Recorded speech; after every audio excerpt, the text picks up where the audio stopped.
It's 9:15 on a warm February morning as the Royal Yacht Britannia slowly noses her way into Long Beach Harbour to act as the Duke and Duchess of York's royal residence during their American trip. But their Royal Highnesses' busy lives mean that they arrived in the States the same way that most tourists do. They're in Los Angeles to attend the 1988 UK-LA Festival, a West Coast celebration of all things British. Today, they attend a lunch at the Bellage Hotel, a lunch given by the British Academy of Film and Television Arts, at which Hollywood salutes British comedy. Here's Dudley Moore in a car with just enough legroom. And for once, the Duchess is not the newest wife around. Meet Brogan Lane, the new Mrs. Moore, and the royals are right behind.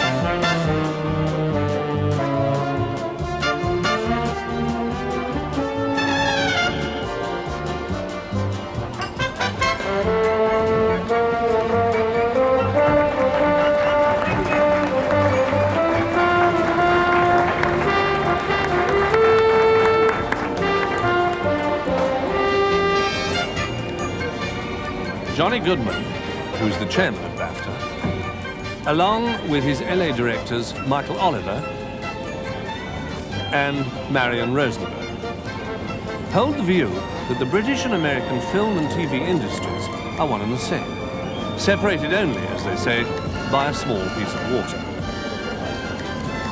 Certainly, Hollywood gets just as much pleasure from welcoming a Duke and Duchess as does Jasmine Beale presenting the bouquet.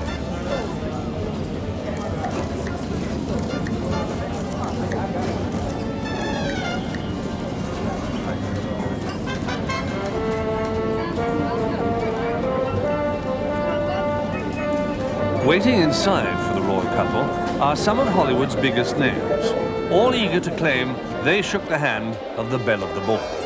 The Duchess of York wanted to meet one of the younger Hollywood stars, and Michael Oliver makes sure she gets to meet Back to the Future star Michael J. Fox, as Roger Moore recognizes an old friend. In the crowd are Roddy McDowall, Coral Browne, and her husband, Vincent Price, all BAFTA and American Academy Award winners.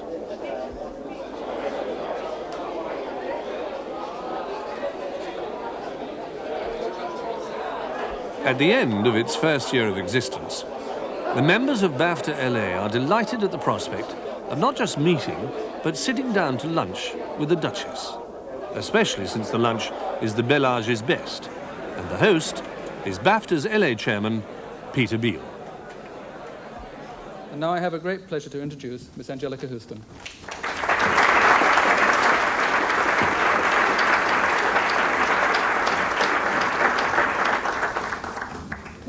Your Royal Highnesses, distinguished guests, and members of the British Academy, it's a great privilege to be asked to speak on behalf of the Hollywood community. But it's an even greater joy when that honor also gives me an opportunity to pay tribute to a country and a culture which I have loved since childhood. Even as a young girl, I was aware that the British contribution to the arts was extraordinary. The British gift to the noble art of making us laugh is simply unique.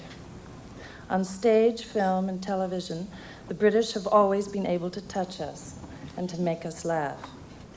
The talent to amuse really springs from the ability to laugh at oneself, to be amused at one's own pomposity. For however important the circumstance, the British seem to be able to puff themselves up till they're at their most British and then burst the balloon. If we can laugh at ourselves, we can then forgive ourselves and change and grow. And then we can get on to the real business at hand, which is laughing at other people. It would be one thing if the British had kept their humorous slant on life to themselves, but they have exported it throughout the world, and particularly to America.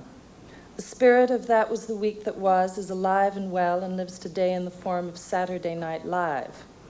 The British bigot Alf Garnett begat the American bigot Archie Bunker. Benny Hill, of course, begets himself. What we're doing here is paying tribute to British comedy. And yet, when we think about how deeply British talent, material, and performers have influenced our own experience, what we're actually doing is celebrating a part of American culture. That's how much British comedy has affected our lives. It's part of our heritage. And for that, we are eternally grateful. Thank you very much.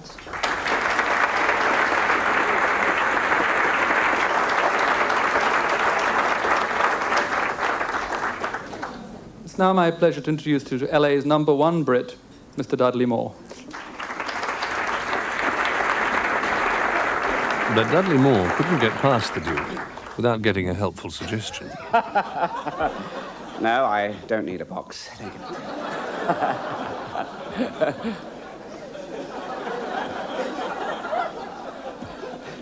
Your Royal Highnesses, extinguished guests,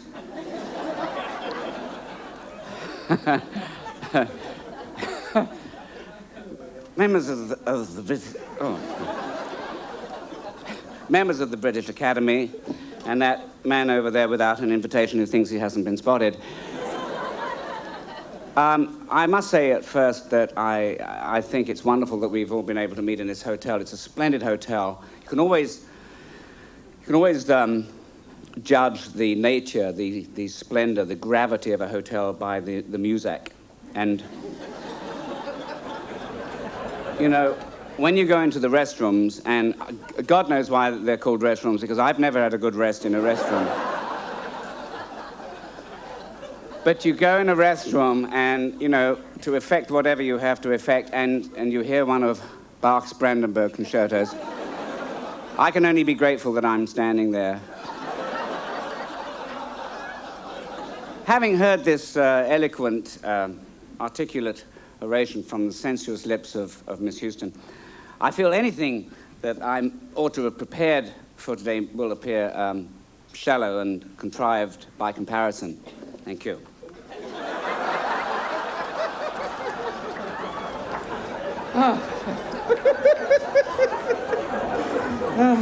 We are filming this, aren't we? Because this is my best stuff.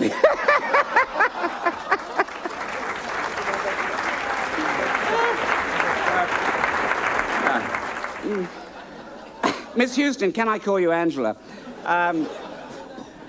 Reminded us that we English do have a natural gift in her words to touch you and make you laugh.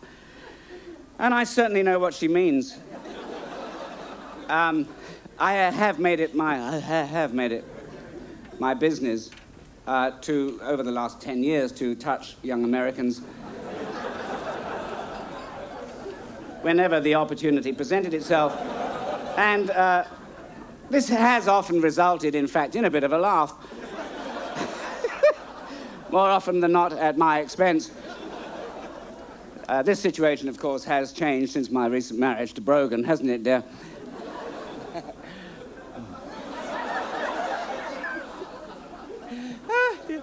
I also particularly enjoyed hearing Angie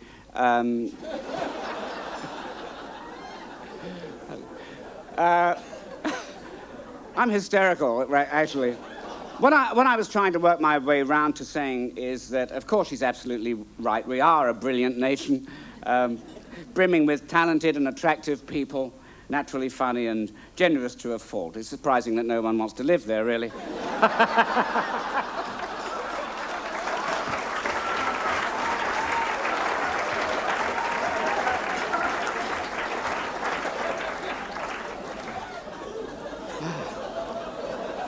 It's all fun, it's all fun. And so, if Angelique's words are to be trusted, anything that I say is inevitably going to come out sounding profoundly brilliant, devastatingly witty, and carrying the gift of mirth into the hearts of men, women, and children in every land. All well and good, but if, on the other hand, she was merely being the silver-tongued flatterer that her enemies enemies claim, or enemas. I did say enemas. And not many people would admit to that. But the sentence doesn't make quite the same sense. If she was the silver-tongued flatterer that her enemies claim, it works for me on another level, really.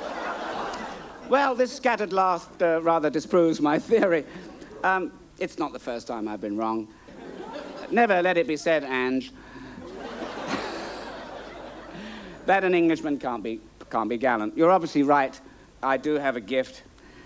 I was shy to admit it, but you've dragged it out of me. You've proved your point. I am one of the world's greatest communicators. I suppose that in some strange way I was touched by God at an early age. And I suppose it is my duty now to act upon that certain knowledge. After all, faith without works is dead. I don't need a stupid speech.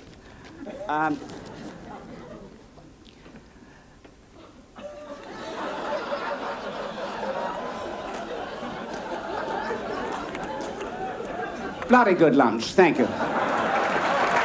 Well, after that, what better introduction could there be to a lunchtime selection of British screen comedy?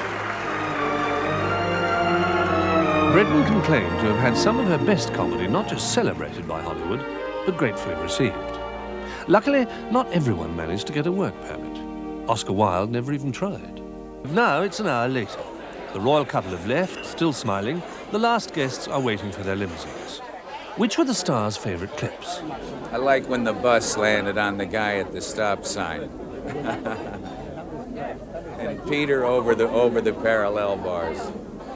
Well, I must say, I mean, a handbag is one of my favorite scenes ever. That was a great opener, and I love all the Fawlty Towers. I love John Cleese. It's a big favorite of mine. Yeah, Peter Sellers was obviously insanely genius, and Terry Thomas as well. Terry Thomas had the teeth, you know? I remember also going to the drive-in with my parents and seeing the Carry On movies. Carry On Camping, Carry On Up the Jungle, Carry On Up the Khyber. So that having been born in the 60s, I don't know firsthand, but I do know that the comedy held up by the time I was intelligent enough, or at least aware enough to enjoy it. I love comedians like John Cleese and Peggy Mount and Kenneth, and I just love them. Joan Sims. Wonderful. All about.